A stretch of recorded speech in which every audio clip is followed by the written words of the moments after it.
For the first time in 20 years, Iran has been found non-compliant with its nuclear obligation by the United Nations nuclear watchdog, IAEA. The agency's Board of Governors passed a resolution on Thursday approved by 19 countries, with Russia, China and Burkina Faso voting against.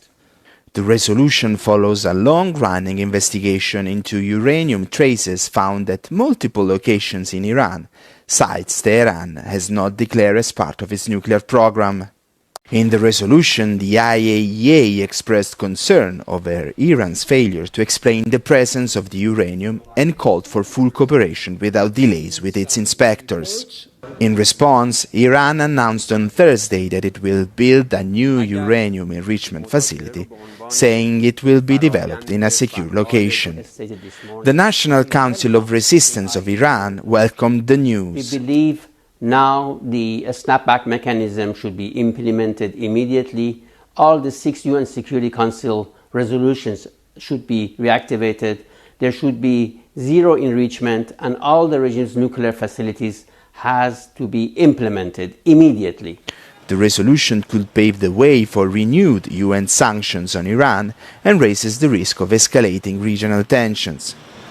The timing of the resolution is also critical, as the 6th round of high-level talks between Iran and the United States on a new nuclear agreement is set to resume this Sunday in Oman. Sometimes they can be too tough, that's the problem. Iran was found non-compliant with nuclear obligations by the IAEA board for the first time in 20 years, possibly setting the stage for renewed UN sanctions. The UN Nuclear Watchdog's Board of Governors on Thursday formally found that Iran is not complying with its nuclear obligations for the first time in 20 years, a move that could lead to further tensions and set in motion an effort to restore United Nations sanctions on Tehran later this year. Iran immediately responded to the International Atomic Energy Agency Board's vote, stating that it will establish a new enrichment facility. The announcement said the facility will be in a secure location. The Islamic Republic of Iran has no choice but to respond to this political resolution, the Iranian Foreign Ministry and the Atomic Energy Organization of Iran said in a joint statement. 19 countries on the IAEA's board, which represents the agency's member nations, voted for the resolution, according to diplomats who spoke on condition of anonymity to describe the outcome of the closed-door vote. Russia, China, and Burkina Faso opposed it, 11 abstained, and 2 did not vote. In the draft resolution seen by media outlets, the Board of Governors renews a call on Iran to provide answers without delay in a long-running investigation into uranium traces found at several locations that Tehran has failed to declare as nuclear sites. Western officials suspect that the uranium traces could provide evidence that Iran had a secret nuclear weapons program until 2003. France, Germany, the United Kingdom, and the United States proposed the resolution. In Brussels, the European Commission expressed support for the text and called on Iran to restore full cooperation with the agency and fully implement its obligations.